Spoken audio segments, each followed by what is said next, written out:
अगर आपने अपने गुड़हल या हिबिस्कस पे वो सभी काम कर लिए जो ज़रूरी होते हैं, जैसे कि ऑर्गेनिक कंपोस्ट देना, रीपॉटिंग करना, प्रूनिंग करना, बहुत सारे जो काम होते हैं वो कर लेने के बाद भी अगर पौधा हेल्दी नहीं हो रहा है, उसमें कलियां नहीं लग रही हैं, तो देखिए उसमें क्या प्रॉब्लम है आगे मैं आपको बताने वाली हूँ। साथ ही इसी पौधे में मैं 15 दिनों के अंदर बहुत सारी कलियों से भरा हुआ पौधा दिखाने वाली हूँ पूरी अपडेट के साथ। तो वीडियो में लास्ट तक बने रहिएगा। अगर आपके भी किसी गुड़हल के पौधे में इस तरह प्रॉब्लम चल रही है तो ये वीडियो बहुत ही इन्फॉर्मेटिव होने वाला है और मैं रिजल्ट के साथ आपको दिखाने वाली हूँ। इसी पौधे को आपको दिखाऊंगी 15 दिनों के बाद, जिसमें बहुत अच्छी पत्तियां भी लगी होंगी और बहुत सारी कलियां भी लगी होंगी। हेलो दोस्तों, कैसे हैं आप सभी? उम्मीद करती हूँ गार्डनिंग करके आप सभी बहुत खुश होंगे। वीडियो थोड़ा भी इन्फॉर्मेटिव लगता है तो लाइक ज़रूर करिएगा, क्योंकि मोटिवेशन मिलता है। चैनल पे पहली बार आए हैं तो सब्सक्राइब करिएगा, ऑल पे प्रेस करिएगा और अपने दोस्तों में शेयर ज़रूर करिएगा जिनको गार्डनिंग पसंद है, ताकि उनको भी सही इन्फॉर्मेशन मिल पाए। तो चलिए इस वीडियो को शुरू करते हैं। तो मेरे इस पौधे को मैंने रिपोर्ट किया क्यारियों में, ताकि इसको न्यूट्रिशन मिले, क्योंकि पिछले साल मैंने इनको रिपोर्ट किया था, इन दो पौधों को जो मैं अभी दिखा रही हूँ आपको और जो पहले दिखाया। तो दोनों पौधों को रिपोर्ट किया तो कुछ दिनों तक तो ठीक था, लेकिन उसके कुछ दिनों के बाद मैंने देखा कि इन पौधों में ना तो कलियां लग रही हैं और ना ही बहुत अच्छे से ग्रोथ हो रही है। फिर मैंने इसमें ऑर्गेनिक कंपोस्ट दिया, इसके साथ ही मैंने बहुत सारे काम किए, नीम ऑयल का छिड़काव किया ताकि पौधा हेल्दी रहे, लेकिन प्रॉब्लम समझ में नहीं आ रही थी रिपोर्टिंग के बाद भी। तो अब मुझे समझ में नहीं आया कि मैं क्या करूं, तो फिर मैंने इसके लिए कुछ ज़रूरी चीज़ मंगाया और उसका इस्तेमाल करके मैं आपको भी दिखाना चाहती हूं कि कितना बढ़िया रिजल्ट देखने को मिला। तो अगर आपका भी कोई गुड़हल का पौधा इस तरह है तो चलिए आगे बताऊंगी कि आपको क्या करना है। तो इस पौधे की भी पत्तियां देखिए ब्राउन हो रही हैं, कुछ पत्तियां पीली होकर के गिरी भी हैं। तो अब इस पे भी मैं वो वर्क करने वाली हूँ। इन पौधों में मैंने कंपोस्टिंग पहले ही कर दिया था, गोबर की खाद, नीम खली और फंजीसाइड वगैरह डाल करके मिट्टी में मैंने पहले लगाया था। तो एक दो कलियां इस तरह से लग रही हैं, लेकिन फूलों का साइज भी छोटा आ रहा है, बहुत कम कलियां लग रही हैं। यही सारे काम मैंने अपने दूसरे गुड़हल के पौधों पे किया, जिन पे बहुत अच्छा रिजल्ट देखने को मिला। चलिए मैं आपको उन पौधों को भी दिखाती हूँ। छोटे छोटे पौधों में ना बहुत कलियां लगी हुई हैं, तो इनमें भी मैंने ऑर्गेनिक कंपोस्टिंग किया था और देखिए इन पे रिजल्ट। आप एक छोटा सा पौधा जिसको मैंने इसी साल सर्दियों में ऐड किया है, ये हाइब्रिड हिबिस्कस है। देसी हिबिस्कस भी मैं आगे आपको दिखाऊंगी। और देखिए आप 4 से 5 कलियां इस छोटे से पौधे में सिर्फ एक ब्रांच में लगी हुई हैं, और इसको मैंने अभी जस्ट ऐड किया था इन्हीं सर्दियों में, और 2 महीने के बाद का ये रिजल्ट मैं आपको दिखा रही हूँ। तीसरी चौथी बार ये कलियां इस तरह से दे रहा है, इसमें फ्लावरिंग हो रही है। ये मेरे देसी हिबिस्कस के पौधे हैं, इनमें भी आप देखेंगे तो बहुत कलियां लगी हुई हैं। और इसमें भी मैंने गोबर की खाद और नीम खली मिक्स करके डाला था, जिसका रिजल्ट देखिए, पत्तियां उतनी ज़्यादा नहीं है जितनी कलियां लगी हुई हैं। हर ब्रांच पे 2 से 3 कलियां लगी हुई हैं। लगभग 20-25 इस छोटे से पौधे में कलियां लगी हुई हैं। ये सारे कटिंग से ग्रो किए हुए मेरे पौधे हैं। तो मैंने 7 से 8 पौधे टेरेस पे लगाए हुए हैं, सब में अच्छी फ्लावरिंग हो रही है, सिर्फ 2 पौधों को छोड़ करके।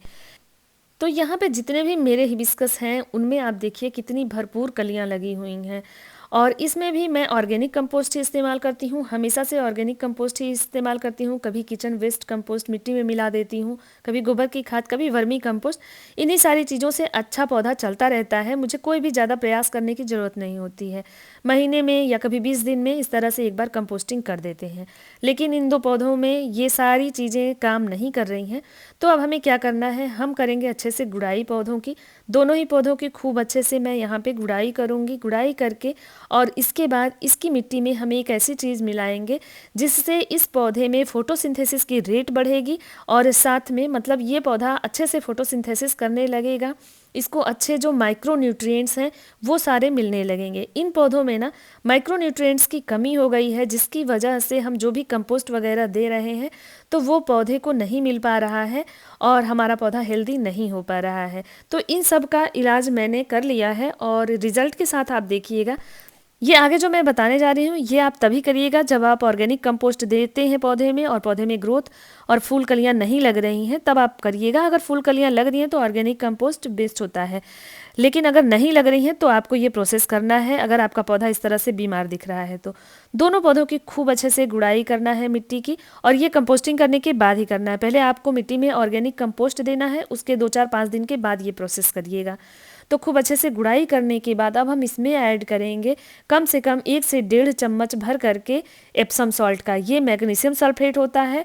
ये जो है ना, ये माइक्रो न्यूट्रिएंट्स प्रोवाइड करता है पौधे को, जिससे कि पौधे को अगर कमी होती है माइक्रो न्यूट्रिएंट्स की तो वो पूरी करता है, और उसके बाद हमारा पौधा धीरे धीरे जो भी हम कंपोस्टिंग करते हैं ना उसको एब्जॉर्ब करने लगता है रूट्स के थ्रू, जब हम वाटरिंग करते हैं तो ये तभी करिएगा जब ऑर्गेनिक कंपोस्ट काम ना कर रहा हो। पहले ऑर्गेनिक कंपोस्ट दे दीजिए पौधे को, 4 से 5 दिन 6 दिन के बाद आप पौधा काफ़ी टाइम से इसी तरह है, उसमें ग्रोथ नहीं हो रही है, तो फिर आप 1 से 1.5 चम्मच, मैंने इसमें लगभग 14 इंच का ये पॉट है और इतना ही मैंने मैग्नीशियम सल्फेट इसमें ऐड किया है। इसको मिट्टी में अच्छे से मिला देंगे। मिट्टी में अच्छे से मिलाने के बाद दोनों ही पौधों में ये चीज़ मैंने किया है, और इसके बाद इसको ना खूब अच्छे से हम पानी दे देंगे। पानी भरपूर दीजिएगा, तभी जो है न्यूट्रिएंट मिलना शुरू होंगे। उसके बाद हम जो है इसी प्रोसेस को 2 महीने के बाद करेंगे। कम से कम 2 बार हम इसको कर देंगे तो फिर हमें आगे करने की ज़रूरत नहीं पड़ेगी। एप्सम सॉल्ट को जल्दी जल्दी नहीं देना चाहिए पौधों में, नहीं तो मिट्टी भी खराब होती है और पौधा भी जलने का डर होता है। इसलिए कम से कम 2 महीने का गैप रखिएगा। एक बार अभी कर देंगे, फिर हम 2 महीने के बाद एक बार और करेंगे, तो ये पौधा अच्छा हो जाएगा, इसको माइक्रो न्यूट्रिएंट मिलने लगेंगे। दोनों पौधों की मिट्टी में हमने यहाँ से 1 से 1.5 चम्मच मिला दिया है एप्सम सॉल्ट का, और इसके बाद हम इसको अच्छे से पानी दे देंगे। एप्सम सॉल्ट को डालने के बाद पानी भरपूर दीजिएगा और पौधे को नहलाते हुए दीजिएगा। खूब अच्छे से पानी देने के बाद पौधे को सूखने देंगे। पौधे को हम इसलिए नहलाएंगे कि पत्तियों पे धूल मिट्टी जो भी हो वो अच्छे से धुल जाए, और इसके बाद फिर आगे जो हम मिस्टिंग करने वाले हैं पौधे पे तो वो उसको काम आए। सिर्फ इतने से नहीं होने वाला है, हमें पौधे पर भी इस चीज़ का छिड़काव करना है।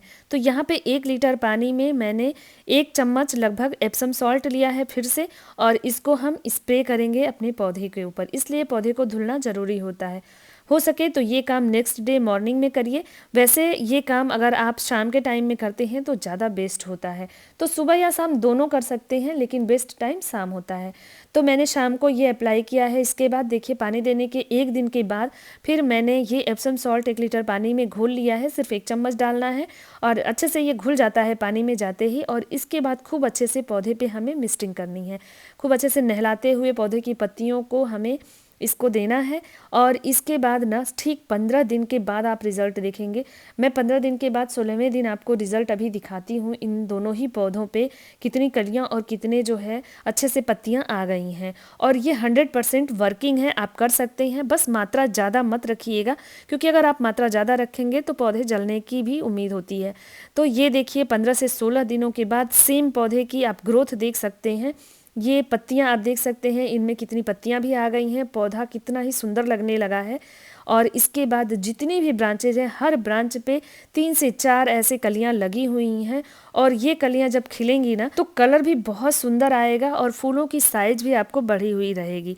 तो ये बहुत बढ़िया वर्क करता है उन पौधों पे जिन पौधों में ग्रोथ रुक जाती है किसी वजह से, और उनका जो है उनमें कलियां फूल नहीं लगते हैं। एप्सम सॉल्ट का छिड़काव आप तभी करिए जब पौधा आपका हेल्दी नहीं दिख रहा हो, बार बार कंपोस्टिंग करने या केयर करने के बाद भी।